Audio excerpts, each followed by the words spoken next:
What's up, guys? Welcome back to the channel Telamont Tanthul, and I hope that you're all well and safe.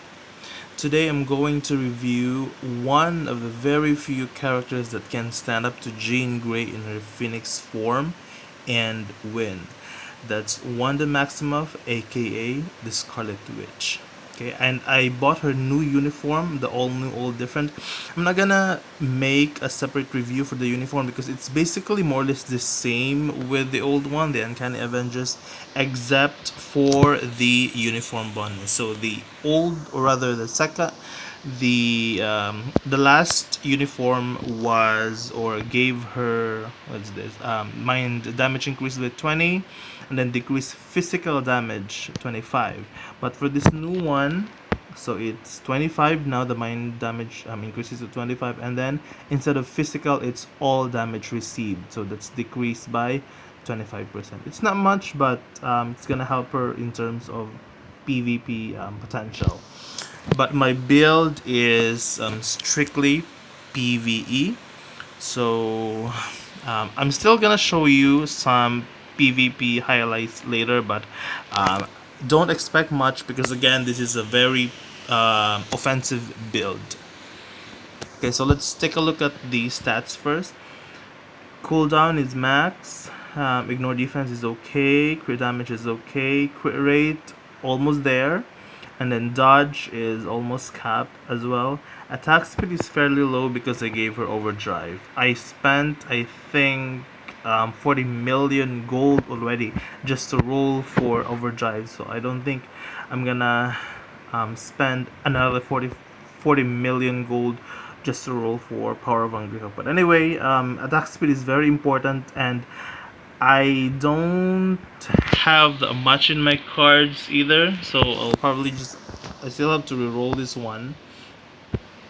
So if you take a look at my cards, it's not that good. It's, I would say it's a little bit balanced because I have an okay max HP, and then serviceable all attack, energy, and physical attack, and some ignore defense, and of course the cooldown, very important. Okay, so let's go back. Where are you, Wanda? Alright, so as for the Urus, I gave her energy attack. This is the only Odin's Blessing that I gave her. Most of my spare Odin's Blessings I gave to Jean, Apocalypse, and Thanos. Oh, I actually gave her two. So this one is also energy and crit rate. Because we need to cap crit rate because I gave her CTP of Rage. And all the skills here more or less the same with the old uniform as I mentioned. And then for this tier 3 skill, so basically it's 80% chance to penetrate everything, invincible for 7 seconds, which means that in the duration of this skill animation for the tier 3 skill, she's gonna be invincible. And then it has removed the buffs, increase all attack by 25, crit rate 25, and then incapacitation by 10. Now you would say that we have 25 here, and then why am I trying to max the crit rate, the overall crit rate? Take a look at the what do you call this, cooldown, though it's only good for 10 seconds. Okay, so it's not gonna be on the whole fight. Type enhancement, so we reach at least 5 stars. All the, and we have stage 12 here. And then CTP of Rage, I would say that the crit rate and dodge are actually pretty low, but it's very difficult to roll for this combo stats. The 9.9% damage per 1% dodge rate and crit rate, and the 60% decrease. I think it took me 20 rerolls just for this. Anyway, as for the uniform, I got her to Mythic. So dodge again for the rage.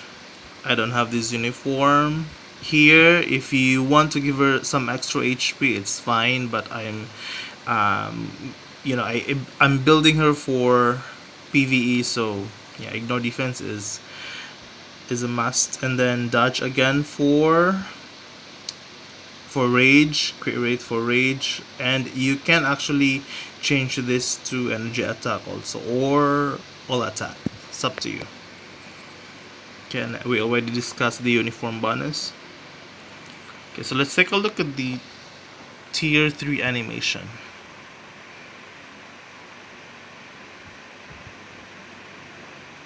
Okay,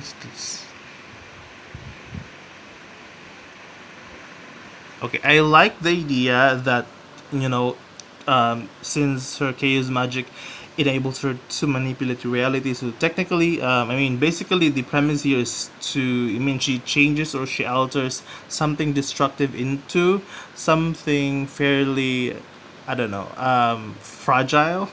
But butterflies and flowers, really? I mean, is she a gardener or what? Anyway, it's fine.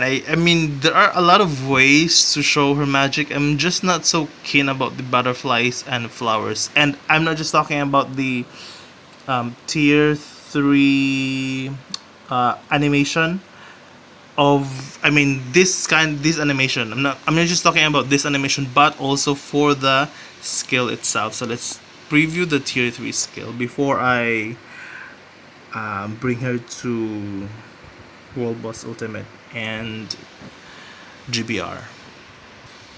Okay, so let's just spam all the skills so that the tier 3 skill will be available. Okay.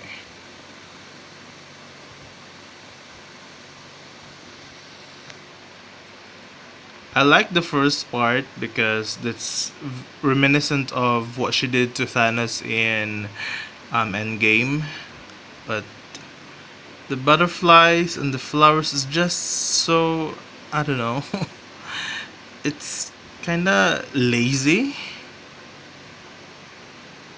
Anyway, that's my take on it. So now let's test her in World Boss Ultimate. Alright, so let's try stage 69 Cull Obsdian. I usually proc on the 4th skill.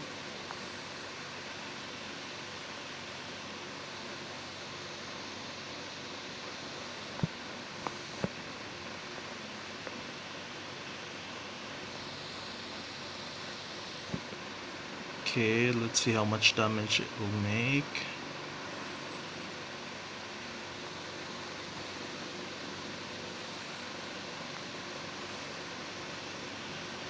Alright, but that's also thanks to the old defense down of what do I call this? Weapon Hex and Hydra Cap.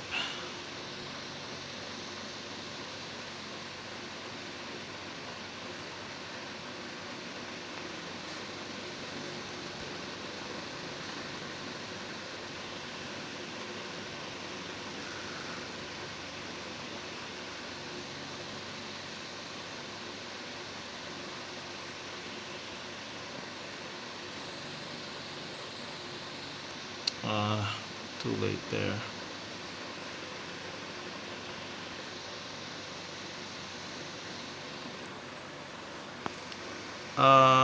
Okay, so let's just stop there. It's fairly easy because of the old defense down, but if you will factor that out, I think she can do this even with just one support. Alright, so now we're taking her to Ebony Maw stage 89.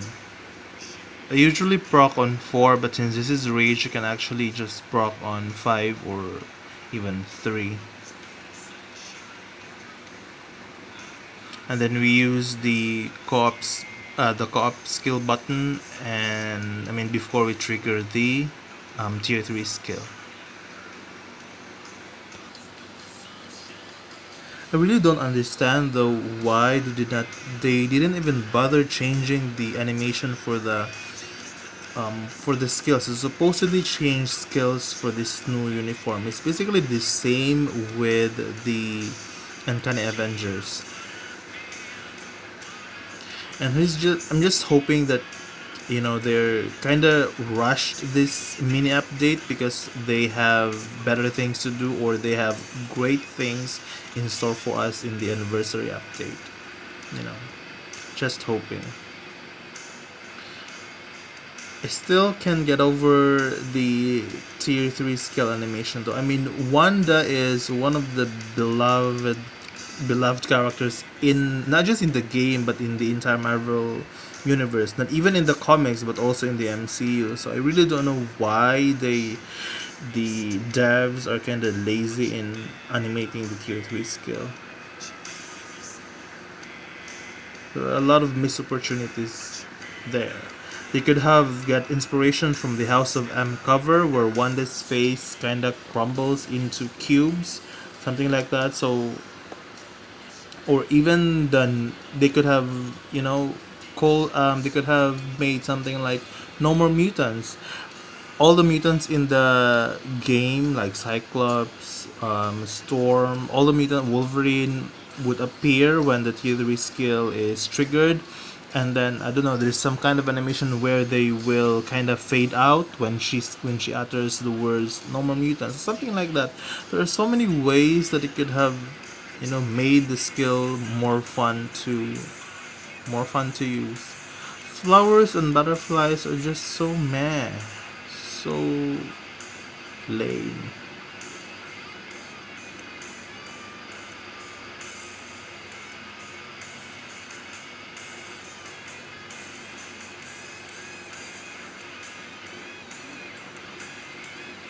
Okay, so 7 bars, and we have half the time.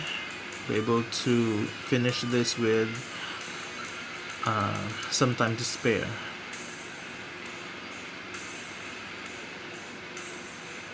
To be fair though, the effects of the tier 3 skill is decent enough. I mean, even without Weapon Hex and Hydra Cup here, will still be able to, she will still be able to deal a lot of damage. Although probably not gonna clear this highest stage without the 2 strikers that I used.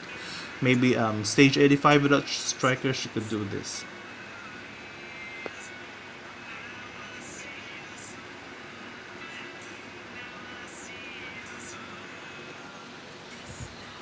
And so one of the reasons I didn't bother using other strikers is that she already has crowd control in her 4th skill, and the all defense down from Weapon Hex and Hydra Cup are enough. So I don't need more, you know, um, animation to distract me from other strikers. And there you have it. You still have a minute and 26 seconds to spare.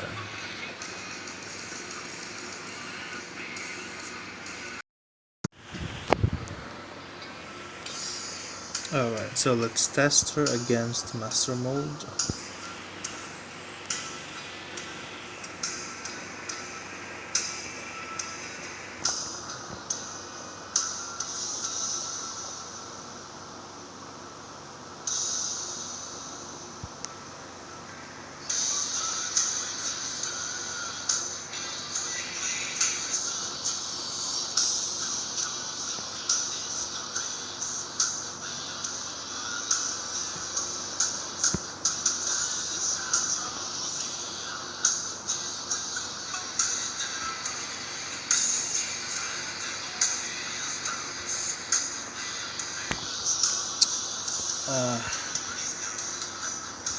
What I hate about not having graduate immunity.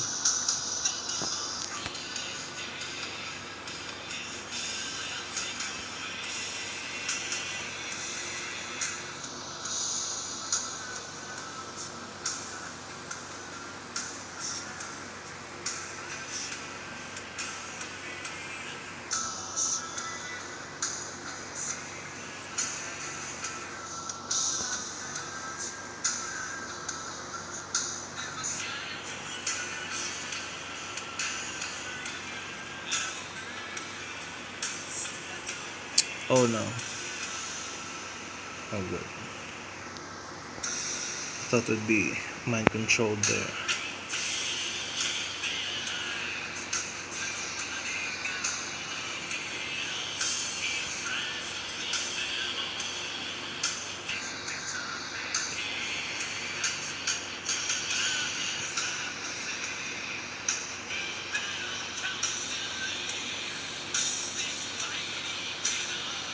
Okay, not bad.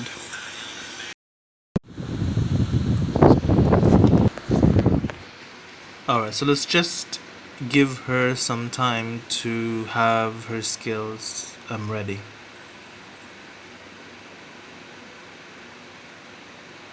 Good thing is, when autoplay, she opens with the third skill, and it's the one that has reflect on it, so that's good.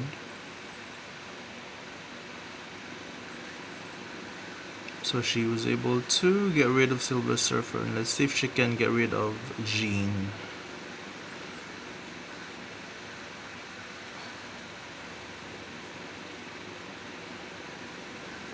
Alright, this is actually good. Take note though that the enemy team does not have Colossus, so we kind of have a bit of an advantage here. But even that, oh, she survives. I thought she won't survive the fifth skill of Jean. And this is the tier 3 skill. Oh, I didn't expect that. Let's see if she can get rid of CM. Wow. Okay, that was unexpected. Take note that this is a PvE build. Okay, this one is gonna be tough because not only does the enemy have Colossus, he also has Hela.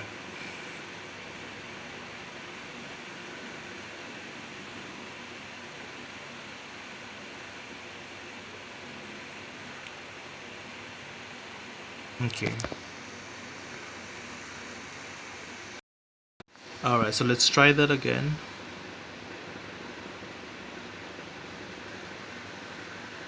So let's just buy some time for her skills to be ready. So we're sacrificing Colossus and Wasp here.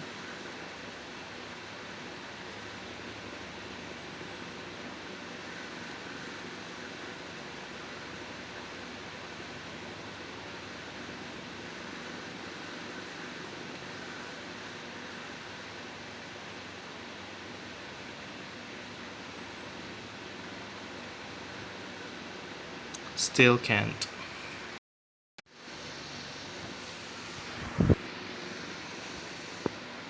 Alright, so this one with or versus Marvel Girl.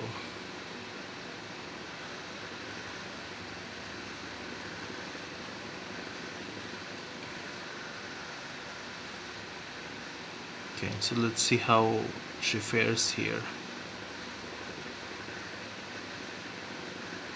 Alright, that's good. Reflect.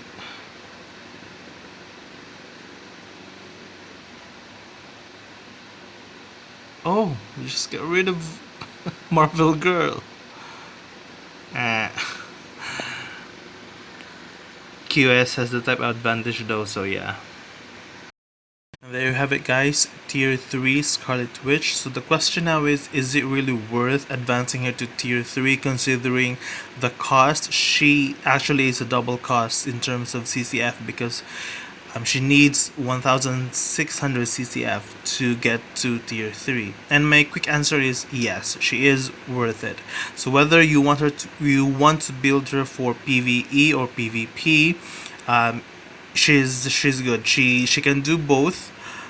Just like what I did for PvE, she really deals more damage now. And if you want her to build for PvP, then go ahead, because the HP bump in her, the HP bump she gets when she gets to Tier 3 is significant enough that this energy reflect will practically one-shot Jean Grey, whether Jean Grey has the X-Men Red uniform or the Marvel Girl or the House of X Marvel Girl uniform. So as I showed you earlier, during the time on battle autoplay, that was autoplay by the way, and yes, that energy reflect is more pronounced now because of her higher HP. Versus Thanos, though, she may struggle because Thanos iframes a lot, and mostly deals physical damage. So this energy reflect won't work against Thanos. But overall, she really is worth the cost. Okay. Thank you, and if you want me to put up more videos like this, do hit like and subscribe. Okay. See you next time, and stay safe.